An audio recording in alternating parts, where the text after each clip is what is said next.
Hey, what's up? Austin Smith here, bringing you a review of the Sheaffer Viewpoint fountain pen. These ones specifically are calligraphy fountain pens. If you know anything about the way Sheaffer cartridges work, you'd know that this one is filled and these ones are not, because they have these nice handy windows in the side, which is where they get their name from. You might not actually need to know anything to figure that out. But anyway, this is the smallest one. It is a 1mm nib.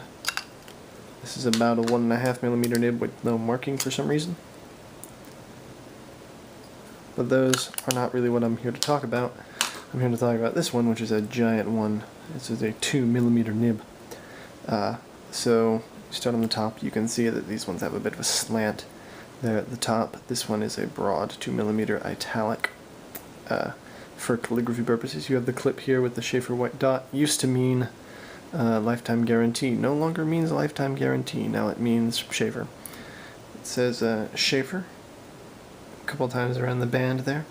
The body, as you can see, has this big hole cut in it that I mentioned earlier that has an ink window.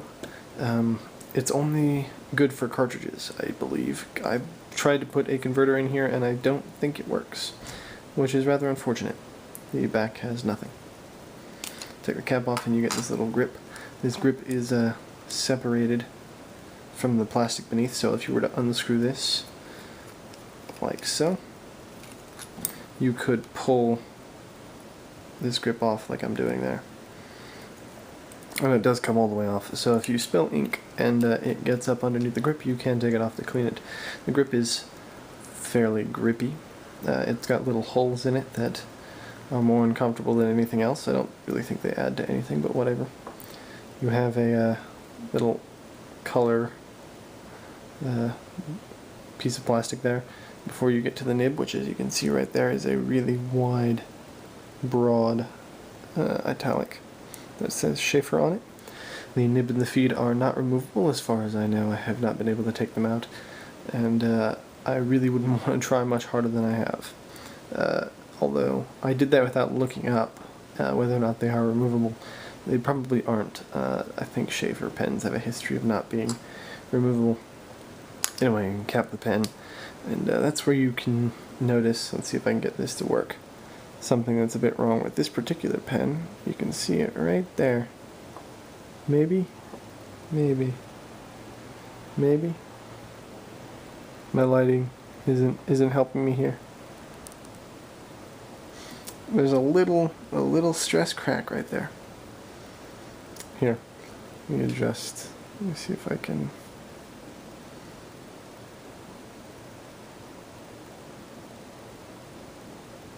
Nope. Okay, I can't do it. Anyway, there is a little bit of a stress crack in this one when it's closed, which is not on these other ones. There's a bit of a stress marks, perhaps, when these other ones here close, but there's certainly no cracking. So this one has just a tiny little thing that looks like a crack. It's not worrying me terribly much, but whatever. As you can see, these are slip caps. And you can actually look inside these for once. Most caps you can't. They're not the best of seals, but they're not the worst of seals either. The rubber helps create a good seal. Anyway, now it is time for a writing sample. Now, since this pen is an italic, it does post as well, fairly deeply, and it's not off balanced at all. I might have gotten ink on my fingers. Let me just test the pen up here. Now, since this is an italic, one thing about it is that it's not really meant for writing. It's a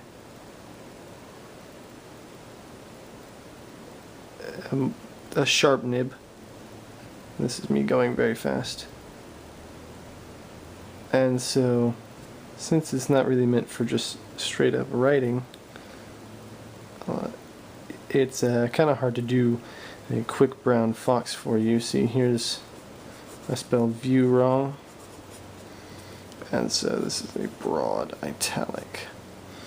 and so it's kind of hard to write the quick brown fox, but as you can see, there's a little bit of indication of its performance. Now, since it's an italic, if you go straight down like that, you get a very broad line, and if you go across like that, you get a very narrow line. Now, this is very absorbent paper, and so this line should actually be much more narrow than it is. As you can see, it's not actually even taking that one, but you can see kind of it soak up afterwards.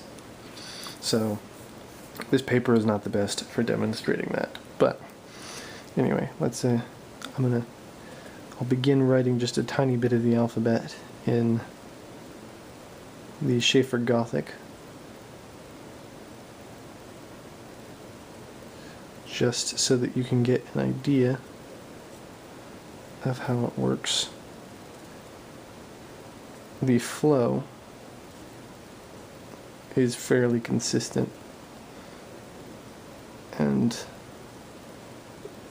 these particular pens come in a set, and in the set oftentimes you can get ink that doesn't flow particularly well because of it just being sitting in a store or a warehouse or whatever. But if you get new ink cartridges, it definitely flows a lot better. B, C, D, E, F, G is the next letter. I am forgetting. This is not perfect calligraphy, obviously. But there we go. There's just a little bit, a little sampling. The nib, it used to be, with all these pens, like I say, with the cartridges that they originally came with, were fairly dry and had to be kind of helped in writing, but this writes very well. There is no line variation to be had other than the natural line variation offered. If I press harder, I just tear into the paper because it's a sharp italic, and as you can see, I could probably cut into the paper should I want to. Anyway, sometimes these nibs do have problems and they need to be wet. I have a cloth over here where if I need to start it up for calligraphy, I can do that, and I can draw some ink up through the pen. But that fortunately has not needed to be done particularly recently. So it's an alright pen. It's fairly robust. It holds together alright. It is cheap and not the nicest of things. A Sheaffer No Nonsense, for instance, would probably be a superior pen, but since they don't sell those anymore and they do sell these for a calligraphy introduction, these are quite nice.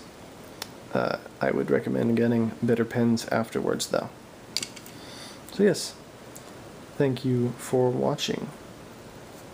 Bye.